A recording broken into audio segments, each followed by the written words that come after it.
এলিয়েনদের একটি গ্রহ যেখানে শুধুমাত্র পুরুষ এলিয়েনরা গর্ভবতী হয় এবং সেখানে নারী এলিয়েনরা তাদের গর্ভবতী করে। তবে কোনো এক কারণে ওই গ্রহে পুরুষদের সব জনসংখ্যা শেষ হয়ে যায়, তাই ওই গ্রহে নারী এলিয়েনরা পৃথিবীতে এসে এখানকার পুরুষদের গর্ভবতী করতে শুরু করে যাতে তাদের জনসংখ্যা রক্ষা করা যায়। এই এলিয়েনরা পৃথিবীতে সুন্দরী মেয়েদের রূপ ধারণ করে আসে, যার ফলে যে কোনো ছেলেই তাদের ফাঁদে সহজেই আটকা পড়ে। বন্ধুরা, আজ আমি যে মুভিটি এক্সপ্লেন করতে চলেছি তার নাম হলো ডিকোয়েস্ট।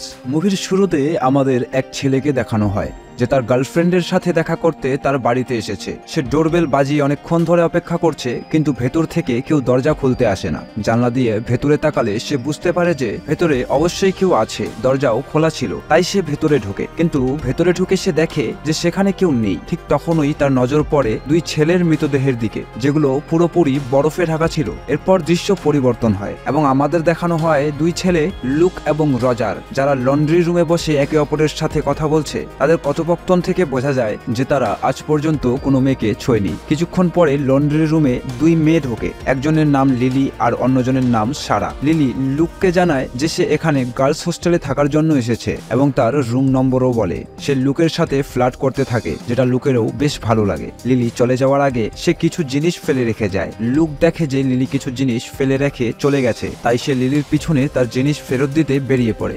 লুক লিলির রুমের কাছে পৌঁছে দরজায় নক করতে থাকে, কিন্তু অনেকক্ষণ পর সে খেয়াল করে যে দরজাটা আগেই খোলা রয়েছে। তাই সে রুমের ভেতরে ঢুকে যায় এবং সেখানে লিলির কাপড়গুলোর গন্ধ নিতে থাকে। কিন্তু ঠিক তখনই তার মনে হয় কেউ আসছে, তাই সে তাড়াতাড়ি আলমারির ভেতর লুকিয়ে পড়ে। এরপর সারা এবং লিলিও সেখানে পৌঁছায়। তারা দুজন একে অপরের কাপড় খুলতে থাকে আর লুক আলমারির ভেতর থেকে লুকিয়ে সবকিছু দেখছে। লুক দেখে লিলির পেটের ভেতর থেকে কিছু টেন্টাকল বেরিয়ে আসছে, যেগুলোর ওপর সারা স্প্রে করতে শুরু করে। স্প্রে করার পর সেই টেন্টাকল আবার লিলির পেটের ভেতর ঢুকে যায়। তাদের চলে যাওয়ার পর লুক আলমারি থেকে বেরিয়ে সেই স্প্রে পরীক্ষা করতে থাকে এবং সে বুঝতে পারে এটা লিকুইড নাইট্রোজেন, যা কারো শরীরে লাগলে সেটি জমে যেতে পারে। এটা দেখে সে বুঝতে পারে যে তারা দুজনেই সাধারণ মানুষ নয়। এরপর লুক এই ঘটনা তার বন্ধু রজারকে জানায়, কিন্তু রজার তার কথায় কোনো বিশ্বাস করে না। রজার লুককে বলে, সারা আজ রাতের পার্টির জন্য আমাকে আমন্ত্রণ জানিয়েছে, আর এসব দেখে তোমার হিংসে হচ্ছে, তাই তুমি ওদের নিয়ে বাজে কথা বলছো। এরপর লুক তার আরো দুই বন্ধু নাথান এবং অ্যালেক্সকেও এই ঘটনা সম্পর্কে জানায়। সে বলে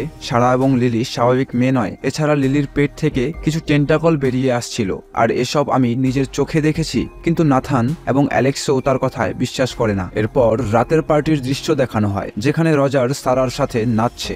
লুকও তার বন্ধু নাথান এবং অ্যালেক্সকে নিয়ে পার্টিতে পৌঁছে যায়। লিলি লুককে পার্টিতে দেখে তার কাছে আসে এবং তাকে নাচতে বলে। লুক নিজেকে আটকাতে পারে না এবং লিলির সাথে নাচতে শুরু করে। নাচতে নাচতে তারা একে অপরের খুব কাছাকাছি চলে আসে। এরপর পার্টির আয়োজক, যার নাম ববি, আইস কুইন কন্টেস্টের বিজয়ীর নাম ঘোষণা করে এবং এই কন্টেস্ট লিলি জিতে নেয়। সেই স্টেজে যাওয়ার পর লিলি ববিরও ঠিক সেইভাবে কাছাকাছি চলে আসে যেভাবে সে লুকের কাছে এসেছিল, কিন্তু এসব দেখে লুকের একদমই ভালো লাগে না। এরপর লুক আর ববির মধ্যে ঝগড়া শুরু হয়ে যায়। লুক পার্টি ছেড়ে চলে আসে আর তার বন্ধু অ্যালেক্সও তার পিছন পিছন পার্টি থেকে বেরিয়ে যায়। অন্যদিকে রজারকে বাথরুমে দেখানো হয় এবং তার পেছন দিয়ে সারা বাথরুমে ঢুকে আলো বন্ধ করে দেয়। কিন্তু রজার বলে, আমি আমার প্রথম রাতটা এভাবে নষ্ট করতে পারবো না, কারণ আমি তোমাকে ভালোবাসি এবং আমি আমার প্রথম রাতটাকে বিয়ের পর খুব বিশেষভাবে মনে রাখতে চাই। এটা শুনে সারার খুব রাগ হয় এবং সে রাগে সেখান থেকে চলে যায়। অন্যদিকে লিলিকে দেখানো হয় যে ববিকে নিয়ে কোথাও যাচ্ছে। কিছুটা দূরে গিয়ে সে ববিকে বরফের উপর ফেলে দেয় এবং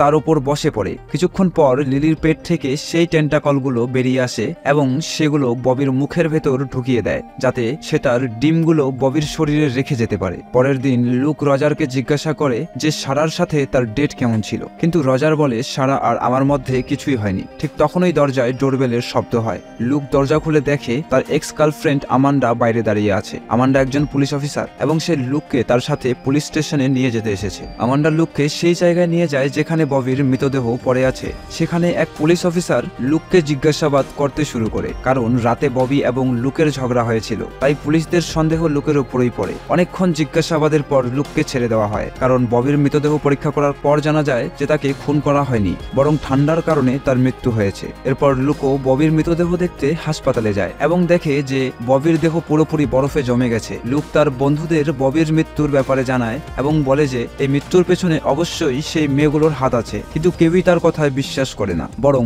নাথান বলে যে আজ রাতে তার নাতাশার সাথে প্রথম ডেট রয়েছে এবং এই বলে সে চলে যায়। এদিকে রজার লুককে বলে সে সারাকে খুশি করার জন্য আজ রাতে তার রুম দরকার। লুক তাতে রাজি হয়ে যায়। এরপর লুক তার বন্ধু অ্যালেক্সকে বুঝিয়ে ফেলে যে সে যেন কোনোভাবে লিলির রুমে একটি ক্যামেরা ফিট করে দেয়, যাতে সে সবার সামনে তাদের সত্যি রূপ প্রকাশ করতে পারে। অ্যালেক্স তাই করে। অ্যালেক্স লিলির রুমে গিয়ে একটি ক্যামেরা লাগিয়ে দেয়। অন্যদিকে লুক তার রুমেও একটি ক্যামেরা লাগায়, কারণ আজ রাতে রজার সারাকে নিয়ে তার রুমে আসবে।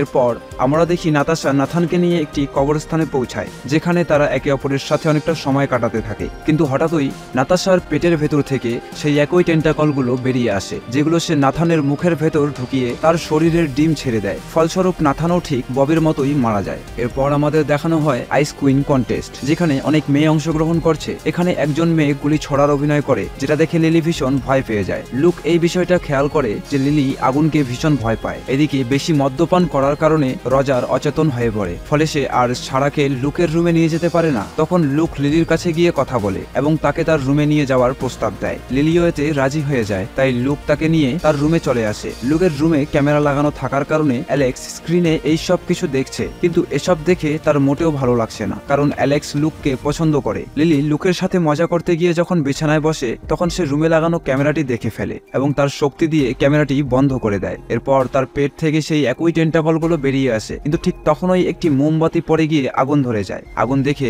লিলি তার আসল রূপে এসে সেখান থেকে পালিয়ে যায়। এরপর লুক অ্যালেক্সের রুমে এসে যখন রেকর্ডিং চেক করে, তখন সে দেখে যে ক্যামেরা খারাপ হয়ে যাওয়ার কারণে কিছুই রেকর্ড হয়নি। অন্যদিকে রজার সবার সাথে দেখা করে এবং গত রাতের জন্য ক্ষমা চায়। এরপর তারা আবার রাতে দেখা করার পরিকল্পনা করে, কিন্তু কিছু করার আগে রজার সারাকে একটি সত্যি কথা জানায়। সে বলে, আমার বন্ধু লুক তোমাকে এবং তোমার বন্ধুকে এলিয়েন বলে মনে করছে।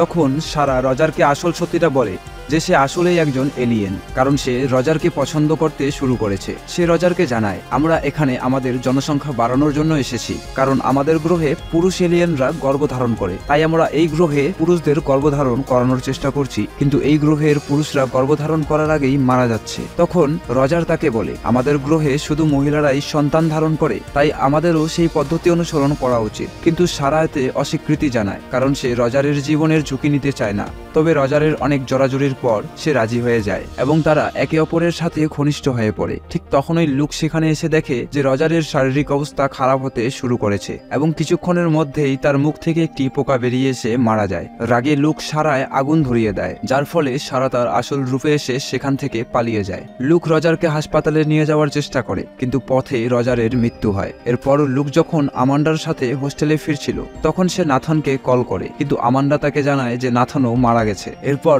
লুক একটি ফায়ার গান নিয়ে প্রথমে নাতাশার কাছে পৌঁছায় এবং তাকে আগুন ধরিয়ে দেয়, যার ফলে নাতাশার মৃত্যু হয়। লিলি জানতে পারে যে লুক তাদের আসল পরিচয় সম্পর্কে সব জেনে গেছে। তখন সে অনেক চেষ্টা করে লুককে বোঝাতে, কিন্তু লুক তার কথা শুনতে চায় না এবং লিলিকেও আগুন ধরিয়ে দেয়, যার ফলে লিলিও তার আসল রূপে ফিরে মরে যায়। এসব দেখে সারা সেখান থেকে পালিয়ে যায়, কিন্তু লুক তাকে তাড়া করে এবং সারাকে আবার আগুন ধরানোর চেষ্টা করে। তবে তার ফায়ার গানটি খারাপ হয়ে যায়, ফলে সারা তার আসল রূপে ফিরে এসে লুকের উপর আক্রমণ করে। তবে ঠিক তখনই আমান্ডা এসে তাকে বাঁচিয়ে ফেলে এবং সারাকে মারার চেষ্টা করে, কিন্তু লুক আমান্ডাকে থামিয়ে দেয় এবং একটি কুঠার নিয়ে সারার উপর আক্রমণ শুরু করে। এতে একটি পাইপ ফাটে এবং তা থেকে তীব্র গরম ভাব বেরিয়ে আসে, যা এতটা তাপযুক্ত ছিল যে সারা তাতে পুড়ে মারা যায়। এরপর লুকের বন্ধু অ্যালেক্স তার কাছে আসে এবং তাকে জানায় যে সে লুককে ভালোবাসতে শুরু করেছে। এরপর অ্যালেক্স তাকে তার রুমে নিয়ে যায়, যেখানে তারা একে অপরের কাছে চলে আসে। যখন লুক অ্যালেক্সের টপ তুলে দেখে, তখন সে বুঝতে পারে যে তারও নাভি নেই, অর্থাৎ